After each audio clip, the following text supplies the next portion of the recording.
Seekers come together, searching for the way, guided by the Spirit, shining every day.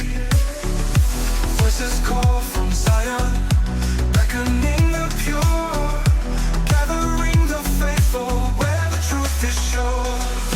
Follow the Spirit, follow the light, follow the truth. Don't lose your way, don't lose your way. Follow the Spirit, follow the light, follow the light, follow the truth. It shines today. Welcome into another Key of David podcast. As you can see, I'm back home in studio. And yes, we are building out a studio. At some point, when I can get done building these houses, we're going to build a studio back here and have an awesome studio. I'm joined by Trevor the Key Keys and David the Lion Douglas. And today, we're going to be discussing David the Lion Douglas. Number one, why is he the lion? Number two, how did he get involved in the church and what has been his journey? And one of the things we're going to do is interview each one of us as hosts so that all of you out there that are watching us can get to know us a little better. I was in North Carolina. I went to church last Sunday, and as I'm walking out, this lady says, "Shane," and she grabs my hand. I had no idea who this lady was. Her name's Teresa. And she says, "I watch every single one of your episodes. I love you guys."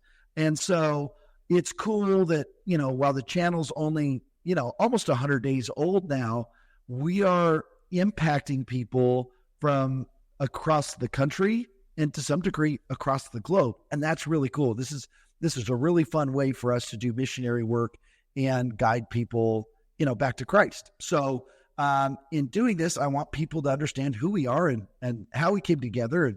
And some people call us the Mormon boy band. I don't know. There's lots of different things floating around about there. But today we want to feature David Douglas. So Trevor and I are going to be interviewing our own co-host, David Douglas. So David, welcome to the Key of David podcast. Thank you for having me, Shane and Trevor. Appreciate being here. It's awesome because you created the link. So, okay, so let's jump into it, David.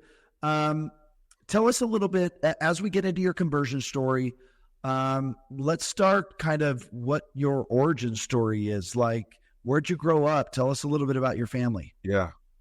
I grew up in Palm Harbor, Florida. My family actually comes from the States. My dad's grew up in Chicago, and for some time he actually moved down to Texas. And my father has one other brother. He's a half brother, but it was just the two of them for a long while. My grandmother, she actually got remarried. And by that point, when she got remarried, my dad was actually adopted by that new husband. My mom's side is actually from Cuba, which has quite an interesting story. My grandfather served in the Navy, and while living in Cuba in Guantanamo, met my grandmother. It was just a bus stop that he had stopped at, and he came in, saw a cute girl at the corner store, I guess you could say, and he wanted to ask for directions to the bus or how to get somewhere. And that was his way to kind of, get his in to talk to my grandmother. My grandmother didn't speak any English at all. And so somehow they were able to spark up a conversation there, and they ended up getting married, or, getting ready to get married when Fidel was actually taking over. So it was actually kind of an interesting situation, because now she was a Navyman's wife, and they all had to leave out of Cuba to come back to the States because of what was going on. By then, my mother, before they left, she was born, and they had to leave her in Cuba with my great-grandparents or great-grandmother, and then they had to come back after some time when things calmed down to actually pick her up. And my mother, she actually was a preemie. And so she was born a little too early, and they left her with my great grandmother. And by the time they came back to pick her up, she was pretty well fed and stocky is what they called her. And so yeah, and then after she came to the States, my grandmother, they raised a family. My dad and mom met, I'm giving you the whole story here, but my dad and mom met in New York and became a couple, and then David Douglas was born. So you're the oldest. Yes, sir. Yeah, I'm the oldest. Okay. And you've got a couple of younger brothers? Yep. Yeah, I got two younger brothers. They are twins, actually. They don't look alike, but they're twins. One's a little darker shade of chocolate, while the other one's a little bit more mocha chocolate caramel, just like me. Where do you fit in the spectrum there? I'd say I'm a little bit more mocha chocolate. Are you in the middle? Well, I'm the oldest. I know. What do you mean? Color spectrum, David. Oh, got it. Yeah. Well, I'm the same color as the older out of the two twins, so I'm a little lighter shade. I look like my mom as far as shade goes. And then it's funny actually, because I was listening to this joke. I think it was a Chris Rock joke. It was about racism and mixed couples, and people were like, in this joke that I'm not going to say it very well, but I was just going to say that Black people wonder about how dark their kids are going to turn out in a mixed couple too. But go ahead. I don't find those jokes funny. Yeah, I'll do it. Yeah, David. Okay, moving along. Okay, so were your parents religious? Like, did you go to church? Like, what was that like, your childhood church experience? Yeah, there was no religion in our family. My parents, as I was being raised, I mean, the most religious experience I had was going to a Catholic mass in Spanish. So we basically, I went to, I think it was Costa Rica, and I attended a Catholic mass. The priest played guitar, and then everything else was in Spanish, and that's all I remember. So my dad didn't grow up religious at all, and my mom, she had actually had some experience with other religions like Shintoism. She had a little Shinto shrine in her closet. She'd light candles. She actually got involved with some tarot card reading as well. So she was, I would say, somewhat spiritual or pretty spiritual. She had a friend that was doing that as a business, doing psychic readings. And then that was pretty much it. Like, there was no religion growing up. We had So how did you end up, let's hear the conversion story. Let's hear, how did you end up learning about the church? Yeah. So when I was, I think the only other instance I had any knowledge about God was being on a trip with my family. My grandmother's sister, Melba, she actually told me one time, I think it was an elementary school age, that God was there's a God in heaven that's looking after us or looking over us. And that was the most I had. So by the time I got to 13, I'd been going to middle school, and I had a good friend that I used to hang out with all the time. I'd walk to his house. He was the next neighborhood over. Somehow we became friends in middle school, and we used to literally be inseparable. And one day while I was at his house, I saw on his nightstand this little pamphlet, and this pamphlet was a comic strip of a guy that was trying to persuade another person to turn around and look at the light. And each panel was him just trying to persuade him and say, hey, this looks amazing, check this out. And the other guy was just super stubborn. He just did not want to, he was just like arms folded, upset. It was just like a really cheesy looking cartoon, but it caught my interest, and I was just like, what's this all about? And my friend, he probably had some sort of spiel, but the main thing I got was just that he had said that if you ask God into your heart, then you'll be saved. And I just thought, okay, well, that sounds interesting. I want to see what that's about. So I went home after being at his house, and I thought about his words. I thought, okay, well, if there's a God, then I'll have an experience. I'll have something happen. If there isn't, then, then nothing will happen. And so by the time I got to my room, I was laying in bed and I just was thinking about that idea that, okay, I'll either get an answer or I won't get an answer. And I went ahead and just took a shot in the dark. I figured I'm in my room by myself. Nobody's going to see or hear me say this. So I figure I probably am safe to say it by myself without any embarrassment. And when I said the prayer, I just said, God, I want to know what it's like. I want to know what it's like to have the Lord a part of my life. And then I fell asleep, and then I had a dream. Tell us about the dream. Yeah. So in my dream, I saw myself in the sky. It was like a orange, like warm, calm setting. Everything was ambient. And I saw huge clouds, like something you would see. Like sometimes, I don't think we get it here in Utah too often, but in Florida, you get those huge thunder clouds, but it wasn't looking like it was going to rain. The weather looked like it was perfect. And I'm just in the midst of these clouds floating in the sky, and I see this huge figure just floating right in the center of all of this. And it's rotating. And the way I describe it, I've drawn this out a couple times, but basically there was a dome that was like a Hershey kiss, one of those, Russian or even, Indian domes that had like a point tip on the top, and it came out, and was kind of circular or rounded. And then I saw a cylinder in between that dome and another dome that was pointing downward. So there's two domes, like Hershey kiss shapes, on the top and the bottom, and then a cylinder connecting them. And then around the cylinder is 4 different handles. Like they're all this, they all are identical, but it's just 4 separate handles all pointing in the separate directions, and then spheres in between each handle. And that was rotating. Like I saw that, and it was just like, kind of rotating. And then in my dream, the next thing I saw was this object that looked like it was 2 pillars and a triangle. I think the best way to describe it now is they were like children's blocks. Like I had 2 cylinder blocks that were made out of clay, and then a triangle block resting on top of them.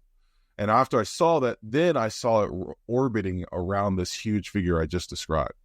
The next thing I saw was something that looked like a horse. So it looked like another clay toy of a horse, a super simple design, just like, a little poke for the eye hole, and then like a little drawn lines for the hair, but it looked like it had ears, and then the bill of the horse, and then 2, bumps for the legs, and then another bump for the tail, and then just a straight back with maybe just lines there. After I saw that, then I saw that also orbiting along with the first object around this huge object. And the last one was really simple. It just looked like it was a blob of unmolded clay. Now, after I saw all this, I didn't know it was out of clay. I just saw that they all had the same color tone. They were all beige. And then when I later, after seeing all those things, then I felt this warm, tingling sensation that just started in my heart, right in my chest, and it spread throughout my body. And it went to the top of it spread throughout my body to the top of my head, to the tips of my fingers and my toes. It was like this vibration, and I just felt the love of God. I felt love, joy, and peace. And in the past, I've described it as if basically a match lit off in my heart. Like I didn't know how cold my body was until this spread throughout my body. And I just felt that love just completely envelop me, just fully. And I woke up from that dream with tears in my eyes, and I was just like, holy crap, God's real. He's like a 13-year-old boy realizing for the first time, like, that we live in this world with a God literally looking over us and watching us and taking care of us. So at that point, I just knew there was nothing that could convince me otherwise that God was love. Like I was out of all the things I got from that dream, I knew God was love.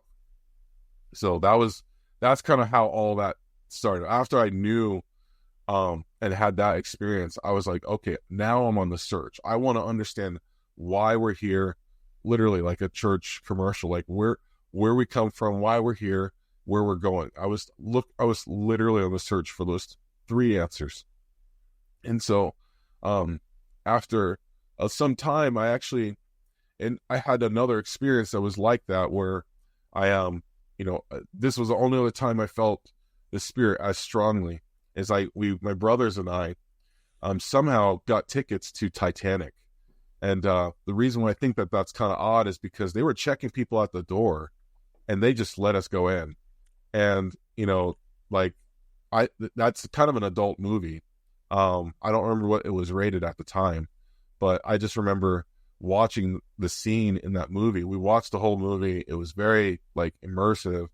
And the scene though, when the ship actually breaks, I remember seeing people of all different economic statuses or classes being stuck in the bottom of the boat and not being able to get out.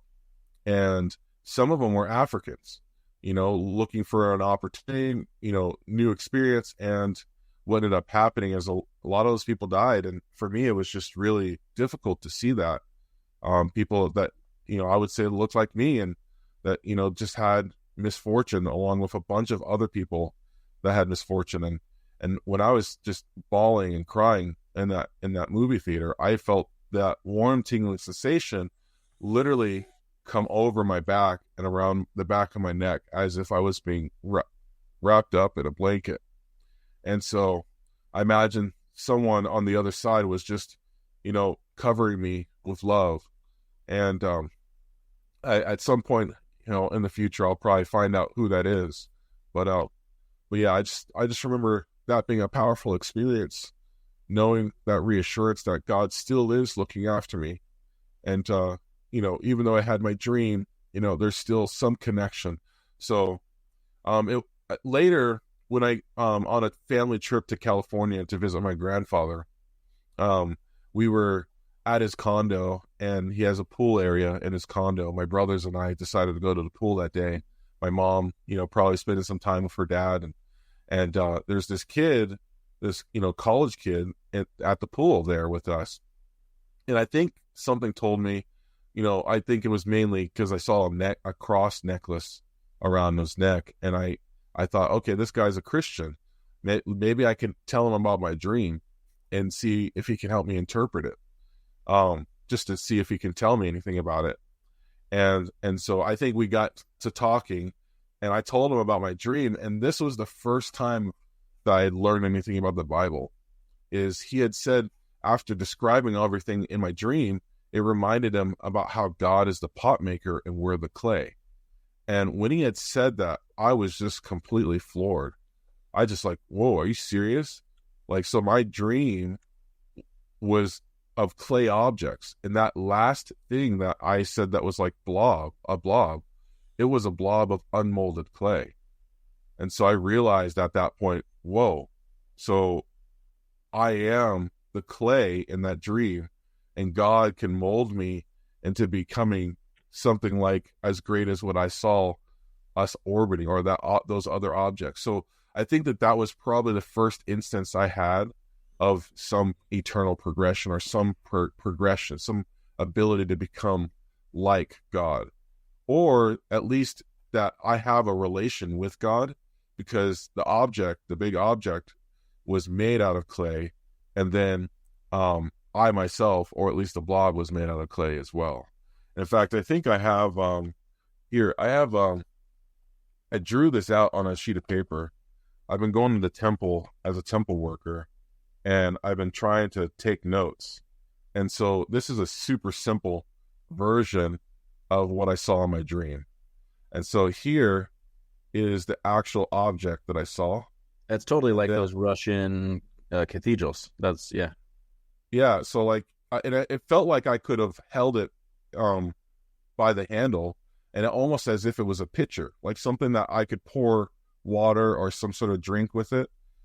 Maybe this was a spout, and maybe this could have been a spout or something, and it would just lay on its side.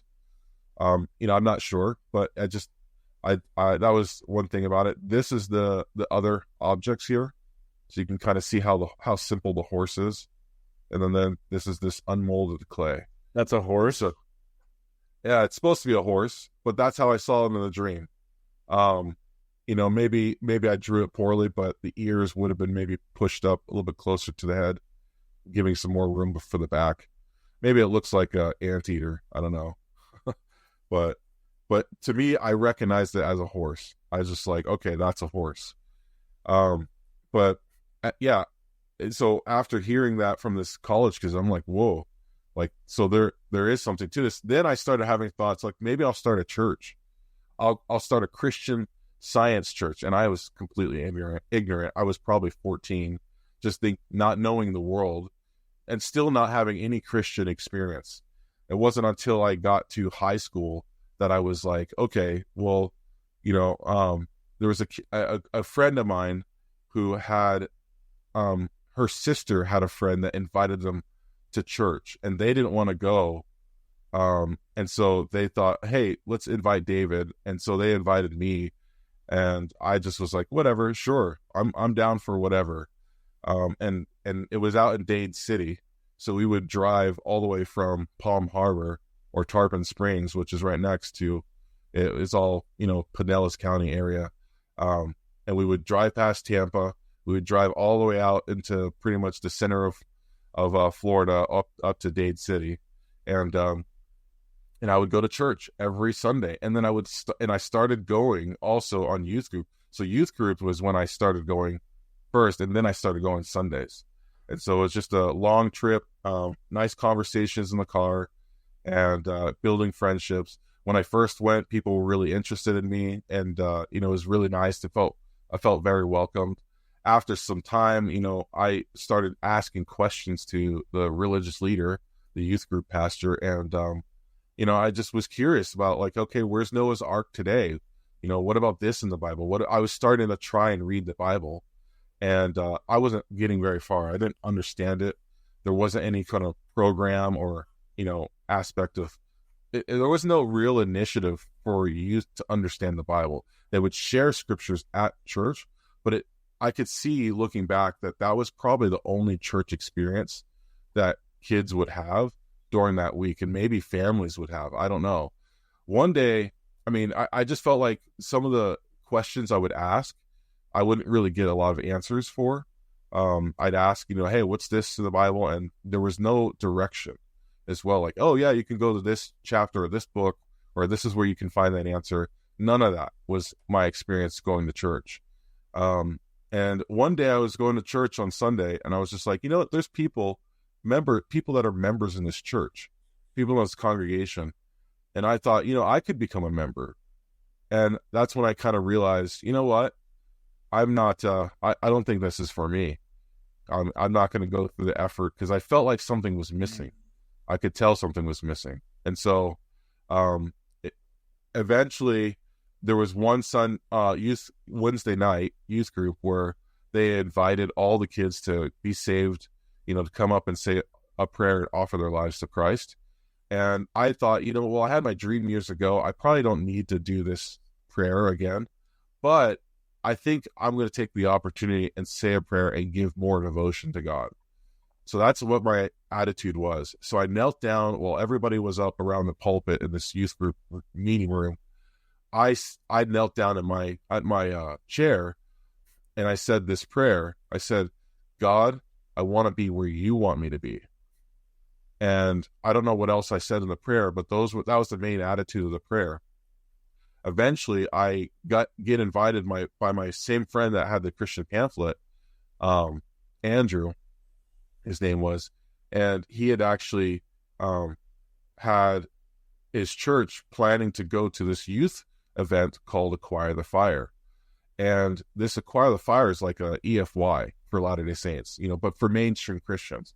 It was like an EFY or a youth conference, but it was like at a huge hockey stadium. It was huge, like probably somewhere where the Tampa Bay, Thunder would play. And we went. It was a 2-day event. They had a hotel rooms, free food. He said it was going to have free breakfast. So that's literally what my deciding factor was. I'm like, yeah, I'm down for some breakfast for sure. But basically, after David, that's the secret to the church. That's how they get everybody with the food. Come get the food. Yeah, well, and that's what got me. So, so they must have picked that up from Latter-day Saints for sure. But I basically go to this Christian event, and the day one, it was kind of awkward for me because they're all doing singing and praising, and it just was kind of weird, putting your hands up, singing and dancing, clapping. But I got warmed up to it, and then afterward, I end up going ahead and just kind of going with it. The next day, I'm in my hotel room. After the event, we go home, we sleep, and then everybody's getting ready for the next part of the event. And this kid is there talking to a couple other folks. Like, I don't know anybody. Nobody's really introduced themselves to me. My friend is like in this awkward stage. He's kind of keeping to himself. And I'm like, okay, well, there's nothing to do. Let me just, but I'm open to making new friends. And this kid is talking about the priesthood. And this is the first time I had heard anything about that, because as I did my readings in the Bible, in the New Testament, I remember coming to Hebrews where it talks about the priesthood. But the church I was going to was not talking about the priesthood. And I'm just blown away that this kid knows, like, he was talking with authority about the priesthood. And as I approached him, I heard this voice. This voice was very clear, and it said, this is something that's true. This is something to listen to. And so I don't even think I realized that I had a voice talk to me, but I knew that this was like something was about what he was saying. It was like having fresh fruit being offered to me after having junk food my whole life. And so I hear what this kid has to say. I tell him, hey, I'd like to learn more. And he's just blown away. Like, he can't believe that someone is actually interested. And so we end up, exchanging names, spending a little bit of time together after getting some breakfast. And we sat down. He wants to say a prayer. He's just in tears. He's just blown away. His name was Anthony. And turns out that he wants to set up time with sister missionaries. So this kid was a Latter-day Saint, and I didn't know what a Latter-day Saint was or Mormon was. I didn't even know where Utah was. But here I am, 15, and he's like, kind of awkwardly wanting to set up time with these missionaries. So he schedules some time. He schedules a ride for me to pick me up. I give him my address. All this was kind of getting awkward, but I end up showing up at the chapel, and I meet the sister missionaries for the first time, and they go through the first lesson. And when they go through the first lesson, I'm like, it's going through one ear out the other. I'm just like, okay, what's this all about? They talk about Joseph Smith. They talk about the Book of Mormon. And I'm like, cool, great. And I'm like, I'm optimistic, but I'm also thinking, like, what's next? And after the lesson's done and I get my Book of Mormon, it's actually young men, young women's that night. So after they're done, I go and hang out with the young men because they're doing a scout badge. And I find out that, not only do I have a blast spending time with them, but I find out that there's people that I know from high school that are also going to this church. A couple of them, I thought that was really cool, but I end up having a great experience. I go home, and then the sisters come to my house for the next appointment, and they ask, they start out the next lesson. They ask if I had read any of the passages that they gave me, and I say no, and I didn't realize how important it was, because the junior companion, Robin, she actually asks, is this important for you to know? And when she asked that question, I realized, holy crap, I've asked these sisters to come and teach me, and I'm not taking anything of what they said seriously. And I realized, wow, okay, well, I got to start, picking up on what they're asking me to do. I felt really sheepish. I felt like completely embarrassed. And so basically they end up going ahead and reading some passages with me. They read, a little bit of introduction, a little bit of 3rd Nephi 11, but they left with a commitment that I need, to read. And after they left, I'm like, I'm not going to be embarrassed. I'm going to go ahead and get all of this done. And so they left. I go straight to my room and I start reading right then and there. I read all of the introduction. I read all of 3rd Nephi, or at least of 3rd Nephi 11, which was a lot for me. And for you at that time, were you much of a reader? Was this something that would be considered abnormal for David Douglas at that age and at that time in life? Oh yeah, absolutely. I was not. I skipped reading because I thought of it as a homework assignment. I was spending my time in school drawing, while when I get home I'd go play video games. So this was totally a homework assignment for me. I was not into this, but I was doing it out of. Go ahead. Yeah, tell me, like, as you're reading it, as this is a different experience, what kind of experience are you having as you're reading the Book of Mormon, 3rd Nephi, chapter 11? Oh, yeah. I mean, I think at most I thought, oh, that's cool. But like the whole experience, I'm not at all connected to it. The whole time I'm running through my mind, like, how is this important for me? Where's me involved in all of this? Like, why is this relevant? And so I just was kind of checked out while I was reading. But it wasn't until I got to Moroni's Promise. That's where it actually mattered. Because I literally, it's almost like the words really grasped me. Because I'm reading Moroni's Promise, chapter 10, 3-5, like basically, and I think anybody that's a missionary could probably quote it. Does anybody want to take a stab at it? I mean, which one? If any of you like 5. So I would exhort you that you should basically read these things. I mean, I'm paraphrasing. And if you read these things, ask God, the Eternal Father, if they be true. And if they are true, he'll make it manifest by the power of the Holy Ghost. And through the power of the Holy Ghost, you may know the truth of all things. I mean, that's me paraphrasing. Yeah, by 2, 3-5. Yeah. So I'm thinking about verse, 3, and I'm like, okay, got it. Like I've received these things. I should use the word. I forgot to use. This is the most important word. Exhort. He said, "I would exhort." He starts by exhorting us, which is that word exhort is not like, I'm not using exhort in my common language of the day. But I hate this view. I hate this view, Trevor. David and I have been filming when you're gone. I know. We did it all while you were gone. I've been watching it. I'm like, I look like a bobblehead. It's like 3 bobbleheads here. Okay. So, but yeah, the exhortation or the prompt is, hey, take this serious and read these things with a sincere heart. So anyways, okay. So you get to that promise. Yeah. Well, and I'm kind of curious, like, how did you guys feel when you read that? When you read Moroni's Promise for the first time, what was your experience like? I'm curious. Oh, man. So I go to the MTC. Listen, I grew up, I knew all the Book of Mormon stories, graduated from seminary. My parents played the primary hymns in the morning, every morning for breakfast.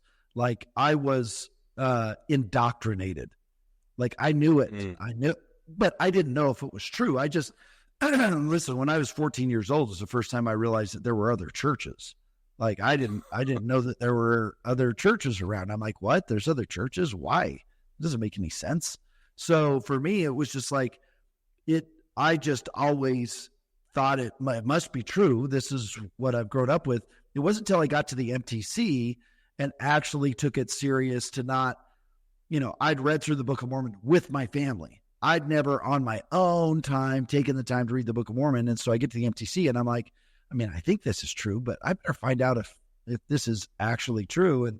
And for me, I start reading it and I did exactly what Moroni said to do, because I didn't want to spend the next 2 years if I wasn't fully convicted. And that's when I had I received my testimony through personally following Moroni's Promise.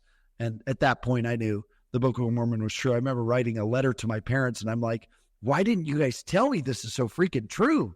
You know, they're like, we've been trying to tell you that for the past 19 years, son. I'm glad you're finally catching on. So that was my experience. Trevor, I don't know, what was yours?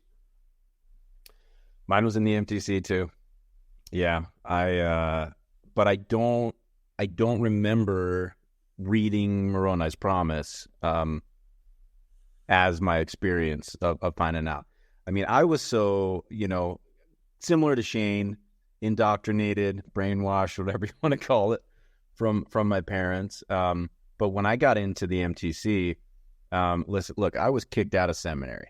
I didn't graduate from seminary. They were like, get this guy out of here. He's a distraction. And I remember getting into the MTC, and when I found out that like First Nephi and Third Nephi, these are different Nephis, I'm like, wait, what? These aren't the same people. It made no sense to me. And I had this really patient guy in our district give me an object lesson timeline with all things, toothpaste and different stuff, being different things. This is this person, this is this person. And I was just like, this is so complicated. Like I can't even wrap my head around it. And I went to God that night, said a prayer, got a really strong confirmation, and I'm like, all right, I'll read it. So Wow. Yeah. Well, for me, when I read Moroni's Promise, this is where I started really thinking about the experience and what I'm actually reading. Because like at this point, someone's talking to me directly. Like I realized someone's actually talking to me. And so, I guess in a way, Moroni's reaching out and, touching me through the pages. But basically, I read that promise and I think, okay, with a sincere heart, real intent, faith in Christ. So I go back through and I start thinking, okay, what's real intent? Okay, I don't know what that is. I didn't know as a 15-year-old what the word intent means. But I thought, okay, I know what sincere means, so I can be sincere. And then it says faith in Christ. Well, I don't know who Christ is. Like after all those times that I went to, Eat With My Dream, going to the Baptist church, interacting with people, youth group, saying to God, I want to be where you. All I know is that there's a God. I don't know that God is Christ. I don't know anything other than just that God is God and that he's full of love. So I think, okay, well, before I pray about this, I better be serious. So at this point, I'm like reasoning with myself that if I'm going to take the time, or if God's going to take the time to give me an answer, either way, I better be serious about this, because if he's going to answer me, which I know he can, I better like be a full on commitment, like 100%, without wavering, without any kind of, stumbling. I've got to be completely on it. And so that's my reasoning before I pray. And it was the same as my dream. I'm like, okay, if this is true, I'll get an answer. If it's not true, I won't get an answer.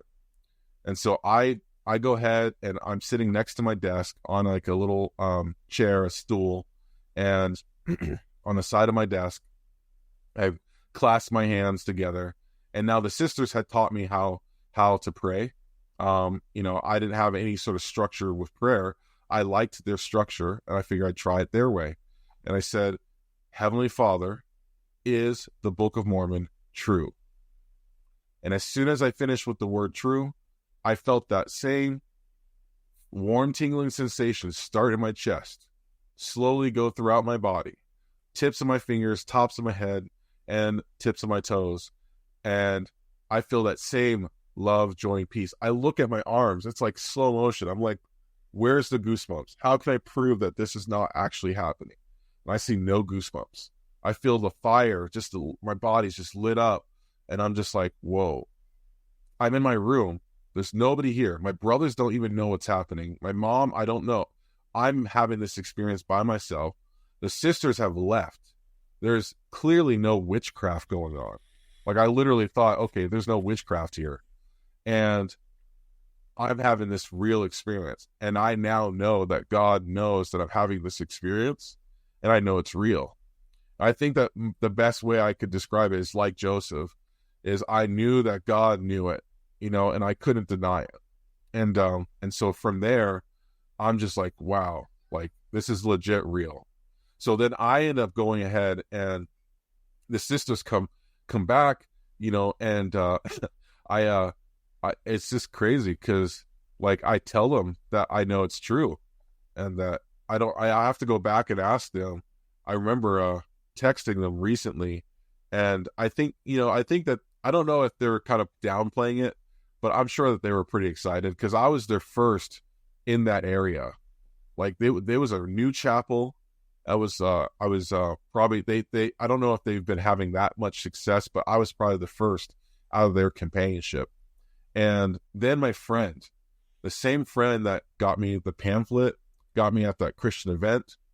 I'm hanging out with him still nonstop, and he learns that I'm interested in a church, and so he gives me something that saints would call anti-Mormon literature, and I read it, and I'm like, okay, wow, okay. Why did he give you that?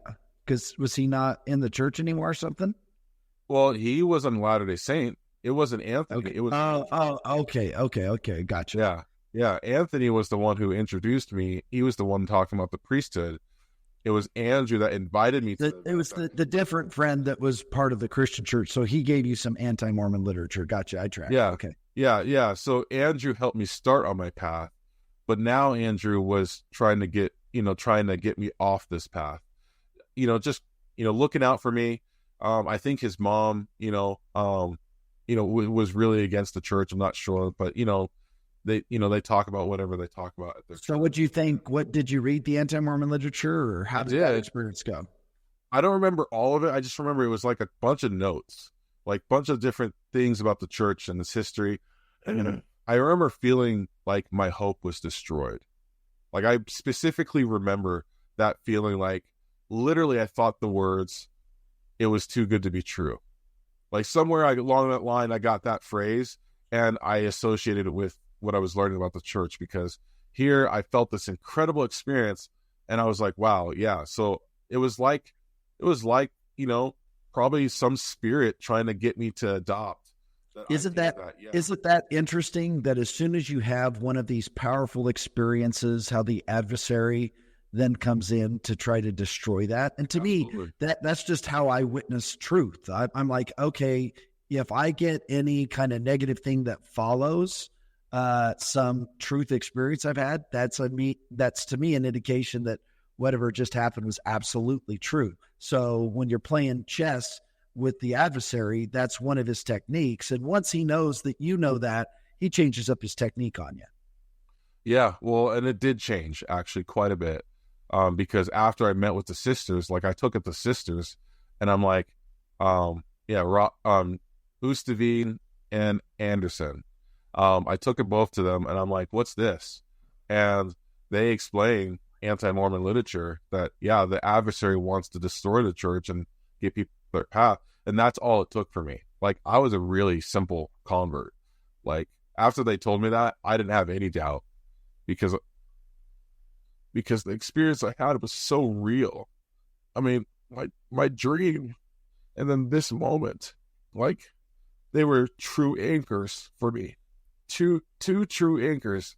And I was like, holy crap, like, this is it. So yeah, so for me, I didn't look back. And I got baptized 3 weeks later. Okay. So like, I was a done deal. I told my mom, they obviously wanted me to ask my mom to get baptized. I asked right then and there. So I said, I'd like to get baptized, and my mom was taken aback. And so she was like wondering why I wanted to become a member of this church.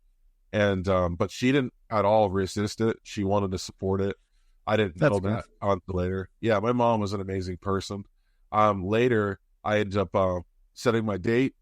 I get my baptism scheduled. And at my baptism, my mom is there, and I can tell something has touched her, because she feels the Spirit. I think at the first time she actually sees what Latter-day Saints are like, at my baptism. They were just all warm and friendly and happy to meet her. I probably couldn't have gotten baptized in any better ward, because later, all those people became fantastic examples for me. And so basically, I could literally see the tear coming from my cheek. But yeah, I could see how she was being blessed or healed, getting that connection with other saints. I come out of the waters and I feel that fire again, after I come out of the waters. And I was just so happy. And so I grew up in the church. I later, my mom ends up taking the lessons. She ends up making the commitment to be baptized. I get to baptize her with the priesthood. So that was an awesome experience. And then later, my grandmother comes to live with us, and she comes to church with us, blown away at how warm people were. She sees the change in me. At that time, when I was 15, I was getting a little angry, and I didn't like, my brothers used to make fun of me, okay? So, and Shane, this is just a little bit of ammunition, or actually, Trevor, this is ammunition for you, okay? So, so we all took IQ tests, okay? And my brothers scored higher than me, all right? And so they would gang up on me as twins, saying that they're smarter than David, okay? And now realize I was pretty good in school up until third grade because we all got in a car accident. And after that, my brother Brock, he would say that I've changed, or he noticed that I changed after that. But my dad actually was in an accident and had a near-death experience. Really amazing. Maybe sometime he might share that. I would love to have him come on the podcast. Yeah. By the way, I saw a picture of David Douglas's dad, and he looks nothing like David Douglas. David Douglas's dad looks like he's like 6'4" and just could like beat anybody up. Super amazing athlete. Not saying that you don't look like that, David. I was going to say it. Yeah, it's a trip. David is the opposite of when I see a picture of his dad, I'm like, that's your dad? Yeah, very different. Yeah, well, I look quite a bit like my mom. There's just a little bit of me that I can see of my dad, but I think my youngest brother looks most like my dad. Either way, so basically, my grandmother is blown away. She moves to Spain, and then when she's in Spain on a morning walk, she sees the church 2 blocks from where she lives. And so she ends up joining. She calls us one day from Spain, and we know that she's taking the lessons from the missionaries. And she's like, the missionaries want me to get baptized. Should I wait until you get here, or should I get baptized now? And my mom and I are listening to this, and it's just like, this is truly a gift. And your mom obviously also joined the church shortly after you joined the church as well. Yeah, I baptized her. Yeah, I baptized. That's awesome. And, wow. And so, so both of us are just like, get baptized now. Get baptized now, both of us. Both of us excited because of how much joy the church has brought both of us. And, my mom and I were like companions in some way. And so we had other miracles too. One day I was at school, my choir teacher, we were getting ready to go sing at Disney. We were going to do a concert choir at Disney at I think it was the Magic Kingdom. And basically, we were broke. My mom was working multiple jobs, working at Albertsons, and I think she was also a teacher as well during the day. So she worked 2 jobs and then managed all that as a single mom. And what ended up happening is I went to Albertsons, at the deli where she worked, and I'm like, hey, I need some shoes for choir. And she's like, okay. And then she reluctantly gives the money to me. I go to Payless Shoe Stores, which is right in the same strip, and I'm there, and I'm looking for some shoes, and I see a sister in my ward, Sister Robinson. She's a French sister, strong French accent, really warm members, had us over for dinner multiple times. And she's like, what are you doing? And I'm like, I'm looking for some shoes for school because I'm going to be singing a concert choir at Disney. And so she's like, okay, well, go ahead and look for your shoes. I don't know what's going on. I'm just going ahead and looking for the shoes, and I find the pair of shoes that I think are best. And I got them. And she walks up with me to the cash register. and, and she buys the shoes for me. And I'm like, whoa. I didn't understand what she was doing until she did it. And I told her she didn't have to because I had the money.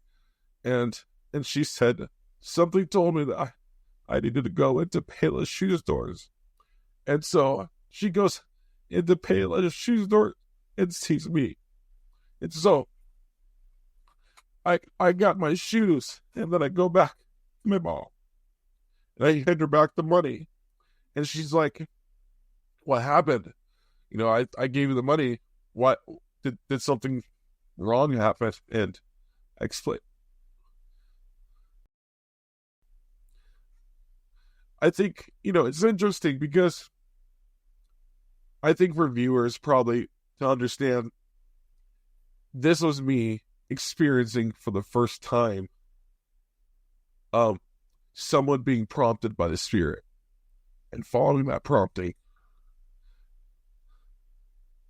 That wasn't a concept that I had. So to know that we can be directed by the Lord like that.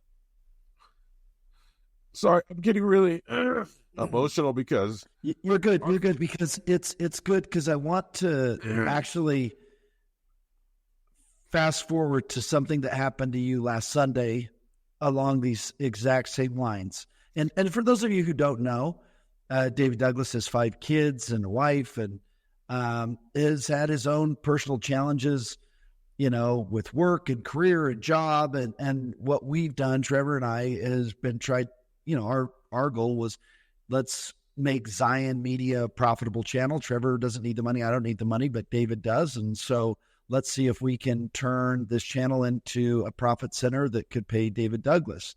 But it takes time. And we're getting there slowly but surely, thanks to all of our subscribers and everybody that's watching. But, you know, we've done the best job we can to help David Douglas, but you had a pretty cool experience last Sunday at church. And I'm wondering if you would mind sharing that experience. Yeah. You know, and I share this with both you and Trevor. You know, I basically, you know, been editing these videos every day. And at a certain point, you know, we're like, hey, we need to step up the game. We need to get the quality even better. And so, you know, as you've seen or heard some of the audio issues in previous episodes, that's like the little bit of growing pains. But still, like, I'm just trying to give my all to creating the best kind of, you know, edits for everybody. Even if they're very simple, there's a lot of stuff that goes on in the background or has gone. And so I'm praying a lot, trying to figure out, okay, how do I do this better? And, you know, there was a little bit of time where I was kind of feeling like, man, I don't really know if the Lord's hearing my prayers or hearing my, you know, my pleas. And so, it wasn't, I basically this past Sunday, we get to church and it's Fast and Testimony Sunday. And I'm just like not feeling it because, you know, I just, you know, I put in all this effort. I'm not really getting the I guess the reciprocation or the feedback that I was looking for. And I get this prompting. My wife goes to bear her testimony, and I get this prompting to go bear my testimony, which I love doing every Sunday. There's like, ever since the day I got baptized to today, I pretty much have been just about every Fast and Testimony Sunday. Oh, you're that guy. Okay. Keep going.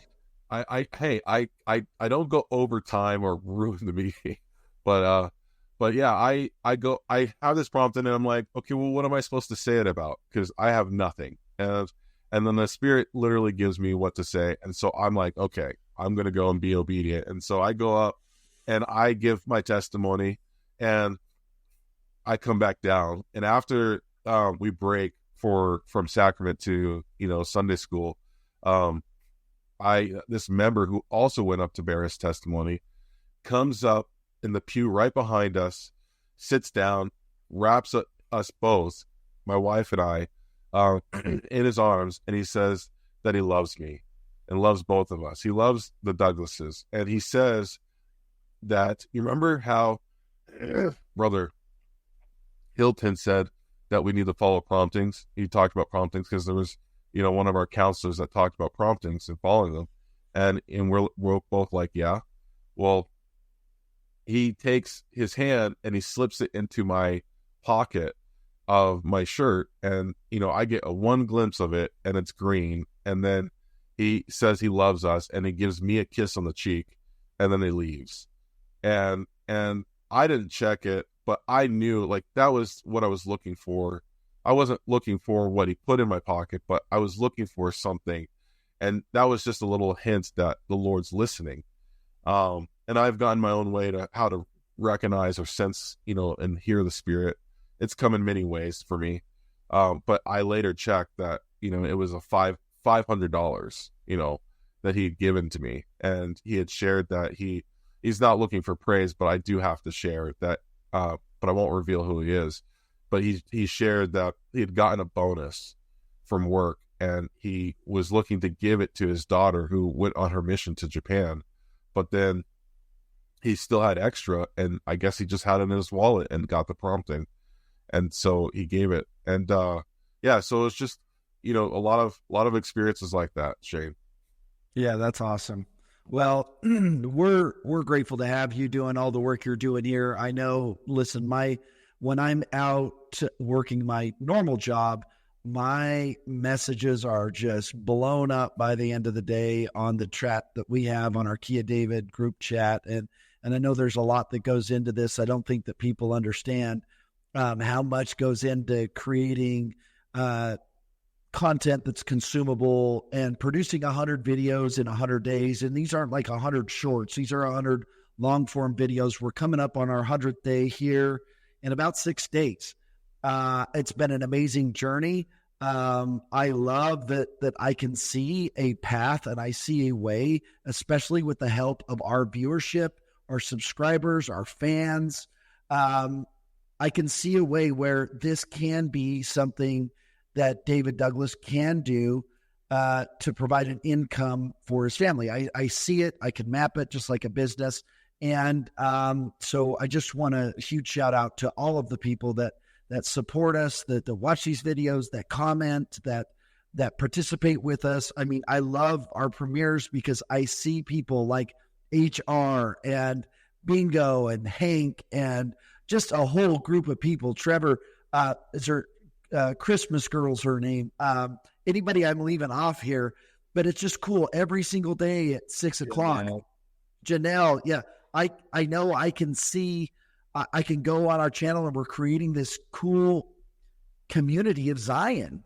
Even though it's small and it's growing, we just hit 7,000 subscribers. I see a path and I see a way where we can share the gospel of Jesus Christ in a unique way, where we can hear amazing conversion stories that can help us in our own testimony on our own path from David Douglas and other people that we've had on our show. And this is really, really cool. I would tell you, if you haven't checked out the Zion Media Music playlist on the channel, go to the playlist, click on the Zion Media Music, just hit play and enjoy. Some very, very powerful stuff that Trevor has created.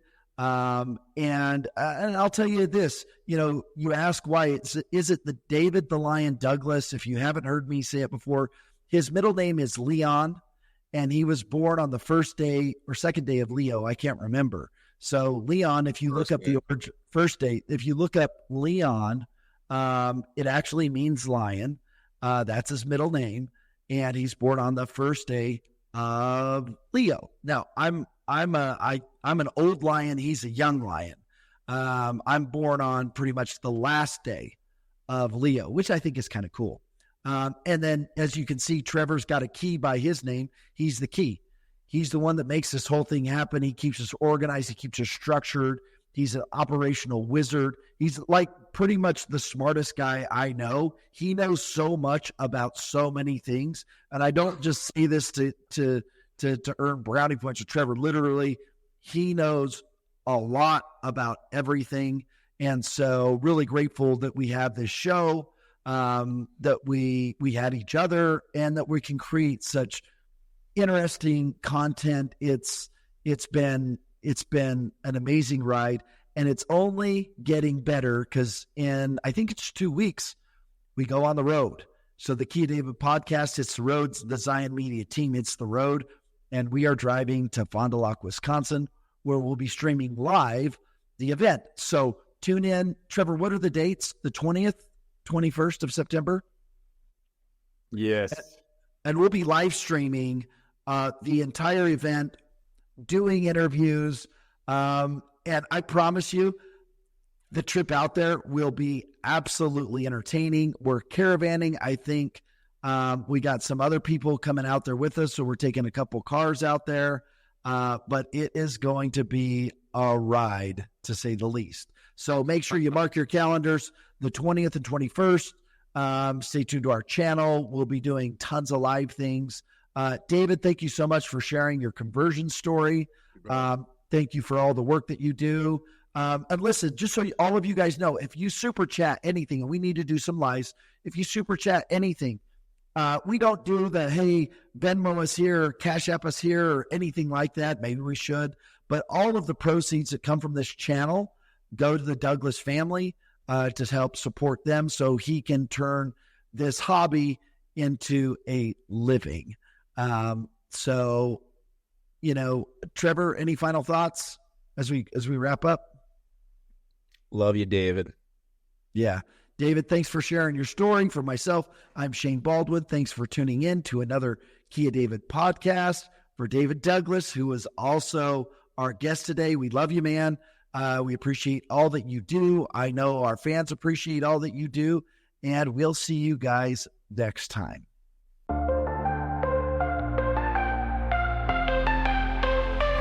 I hope I walk the path to Zion, where truth and light can guide me through. I seek the face of my Redeemer to find my purpose clear and know just what to do. Through every trial, through every shadow, I'll seek the light that breaks the night. I want to know the deeper meaning. I want to see His guiding light. I'm seeking Zion, I'm seeking truth. I'm searching for the way to find my place with you. I want the promise, I want the call, to know my purpose here, to give to you my all. I hope I walk the path to Zion, where truth and light can guide me through. I seek the face of my Redeemer to find my purpose clear and know just what to do. Just what to do.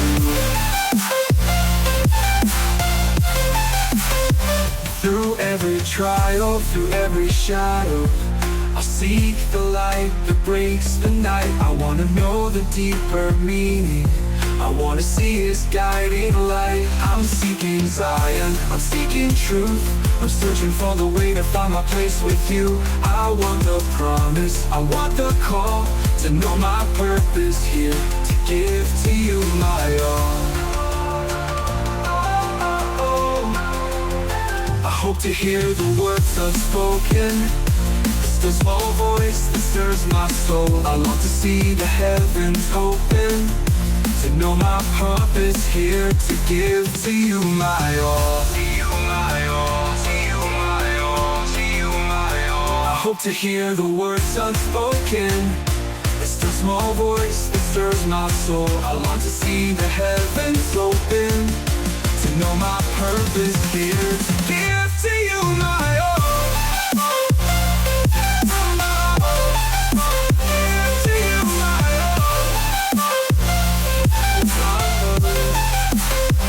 I'll climb the mountains, I'll cross the sea, whatever it takes to bring me to my knees. With every step, I'll draw more near, until your love is all I feel, all I hear. I'm seeking Zion, I'm seeking truth.